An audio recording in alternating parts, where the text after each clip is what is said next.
दोस्तों, तो अब यहाँ इल्बिजा खातून औताक में जाती हैं और अर्तुगरुल साहब से कहती हैं कि मुझे उम्मीद है उस्मान जल्द ठीक हो जाएंगे। अर्तुगरुल सरदार इल्बिजा खातून को गुस्से से देखते हैं और पूछते हैं कि क्या आप जानती हैं ये वाक़या कहाँ हुआ। इल्बिजा खातून कहती हैं कि मैंने आपके सिपाहियों से बाहर बात की है, ये वाक़या तूना पहाड़ियों के इर्द गिर्द पेश आया। फिर अब यहाँ से वही सीन दोबारा बताया जाता है जब ड्रैगस उस्मान को मारने ही वाला होता है कि पीछे से इल्बिजा खातून ड्रैगस को तीर मारकर ख़त्म कर देती है और वहां आकर सारे बदमाशों को अपने सिपाहियों के साथ मार देती है।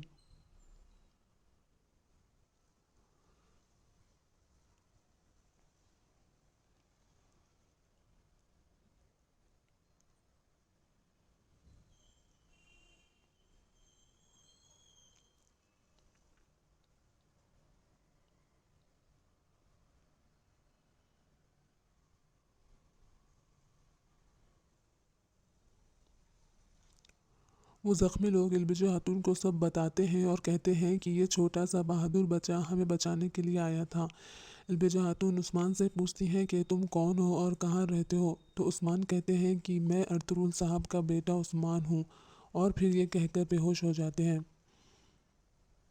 अर्तुगरुल अर्तुगरुल सरदार इल्बिजा खातून से पूछते हैं कि वो शख्स और उसका ख़ानदान कौन है। इल्बिजा खातून कहती हैं कि मेरी समझ के मुताबिक वो हदफ थे और उस्मान इस ख़ानदान को बचाने के लिए जितना लड़ सकते थे उससे कई ज़्यादा हिम्मत दिखाई। अर्तुगरुल सरदार परेशान होकर उस्मान को देखते हैं। शिफा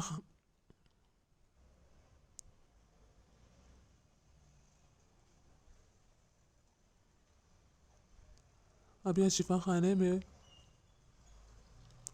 वो आदमी की बेटी तुर्गुत से कहती है कि अब बाबा को आराम करने की ज़रूरत है। तो तुर्गुत उस लड़की से पूछते हैं कि क्या इन्होंने आपको बताया कि क्यों इन्होंने आप सबको रास्ते में अगवा किया, इन्होंने आपको कोई इशारा किया या कोई नाम बोला। तो वो लड़की कहती है कि ड्रैगस, इन्होंने ड्रैगस नामी आदमी के बारे में बात की। इसने कहा कि ड्रैगस तुमसे बात करेगा, उसने मेरे बाबा को ये बोला था। तो तुर्गुत कहते हैं कि ड्रैगस, ये नाम पहले कभी नहीं सुना मैंने। और फिर तुर्गुत उस लड़की से कहते हैं कि हमारे सरदार ने आपको कहा है कि जब तक आप यहाँ चाहे क़याम कर सकती हैं। और फिर तुर्गुत वहाँ से चले जाते हैं।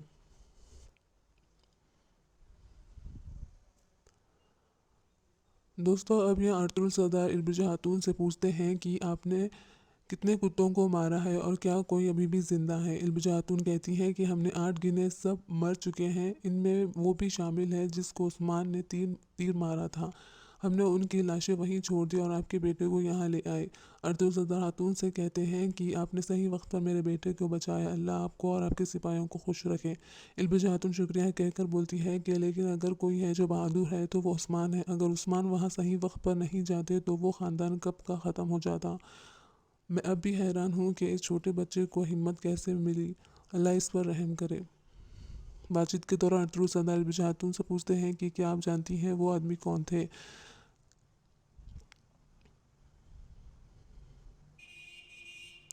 फिर वंशी वहाँ आते हैं।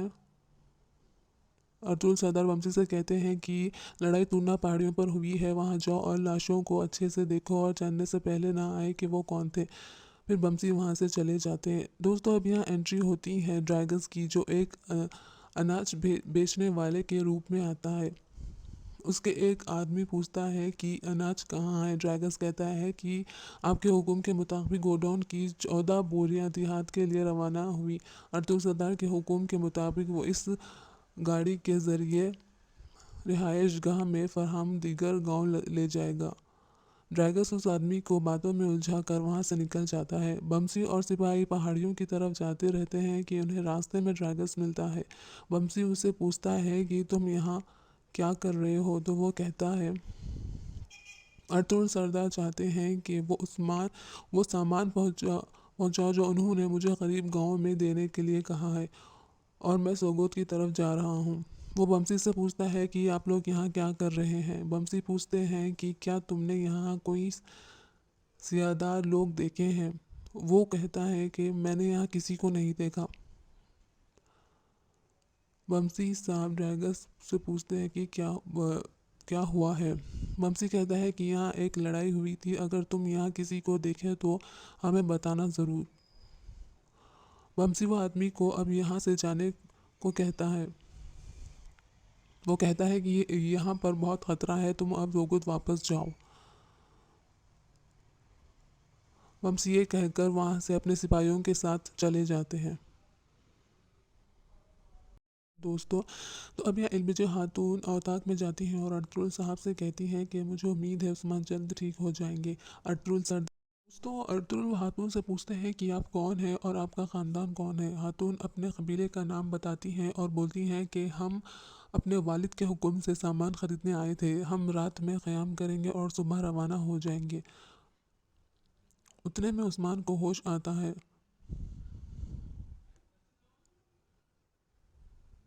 अर्तुग साहब अर्तुल सरदार को बोलते हैं कि उस्मान को होश आ रहा है। अर्तुल सरदार उस्मान के पास जाकर बैठ जाते हैं। सब खुश हो जाते हैं। अर्तुल सरदार उस्मान से पूछते हैं कि अब तुम कैसे हो, क्या तुम्हें कोई दर्द हो रहा है? उस्मान कहते हैं कि मैं अब ठीक हूँ, आप फिक्र मत करें। अर्तुग साहब मजाक से कहते हैं कि सरदार आप हैरान ना होना अगर उस्मान रात को शिकार पर जाना चाहते हो। हैमा खातून उस्मान से कहती हैं कि तुमने फिर से शरारत की और तुमने हमें डरा दिया। अर्तुल सरदार उस्मान से पूछते हैं कि मुझे बताओ, तुम उस लड़ाई में क्या कर रहे थे? तुम उन डाकुओं में अकेले लड़ने क्यों चले गए थे? उस्मान कहते हैं कि मैं उन गरीबों को इसी तरह बचाना चाहता था जिस तरह आपने मेरी माँ को उन डाकुओं से बचाया था। जब जब उस वक्त शिकार कर रहे थे, मैं इन खातून का शुक्रिया करता हूँ, ये वक्त पर वहाँ पहुँची और हमने ये काम ख़त्म किया अल्लाह के हुक्म से। अर्तुल सरदार बिजय खातून से कहते हैं कि हम आपको ऐसे जाने नहीं दे सकते, रात में जिरगा है, हम आपको और आपके सिपाहियों की मेज़बानी करने से पहले नहीं भेजेंगे। इल्बिजा खातून कहती हैं कि आपकी दावत हमारे लिए एजाज़ की बात है, हम ज़रूर आएंगे। अर्तुल सरदार उस्मान से कहते हैं कि मुझे तुम्हारी बहादुरी के बारे में कुछ नहीं कहना बेटे, लेकिन अगर कोई दोबारा वही तजुर्बा हुआ तो पहले कबीले को बताएं और महफूज रहें। उस्मान कहते हैं कि आपका हुक्म सर आँखों पर। वो ये कहकर सो जाते हैं।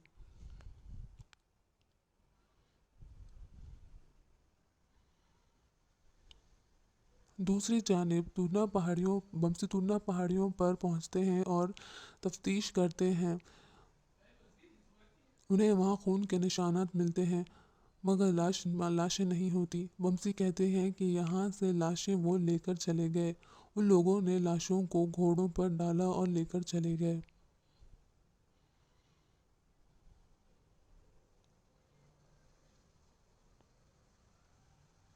दुमरुल कहते हैं कि घोड़ों के बहुत गहरे निशान हैं, तो बमसी बोलते हैं कि इन्होंने एक घोड़े पर दो दो लाशें ले गए हैं, मतलब वो कोई एक नहीं था, उसके साथ और भी लोग थे।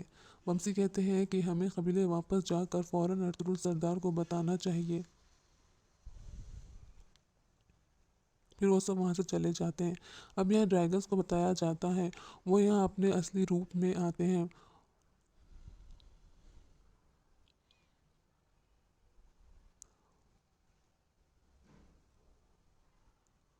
और अपने आदमी से पूछता है कि क्या बमसी ने जो कहा वो सच है। तो उसका आदमी कहता है कि हाँ ये सच है। तो ड्रैगस पूछता है कि उस आदमी का क्या हुआ जो वो ख़ानदान को लेकर आने वाले थे।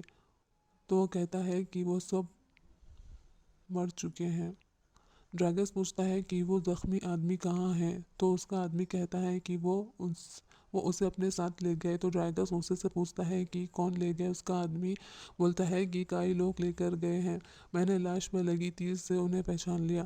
तो ड्रैगस बोलता है कि इसीलिए अर्तुगरुल ने बमसी को भेजा, वो जानने की कोशिश कर रहे हैं कि वहाँ क्या हुआ था।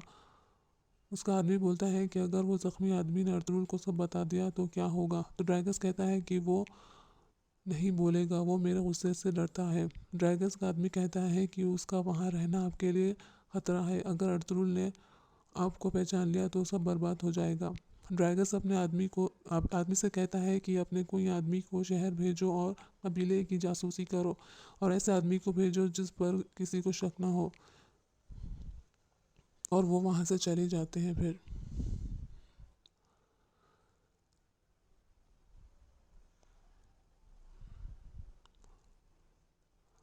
दोस्तों अब यहाँ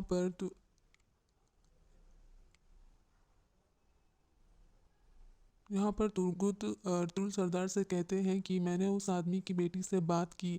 उसने मुझे एक नाम बताया जो वो बदमाश बार बार ले रहा था। वो नाम ड्रैगस है। अर्तुल आर्तुक साहब से पूछते हैं कि क्या ये नाम आपने पहले कभी सुना है। आर्तुक साहब बोलते हैं कि मैंने ये कभी नहीं सुना। अर्तुल सरदार तुर्गुत से कहते हैं कि वो ज़रूर बाज़ार में रहता होगा, क्योंकि वो कबीले में रहने कभी नहीं आएगा। तो अर्तुल सरदार अब सोगुत जाने का कहते हैं और तुर्गुत से कहते हैं कि वो आदमी और उसके बेटियों पर नज़र रखो, वो ज़रूर कुछ छुपा रहे हैं।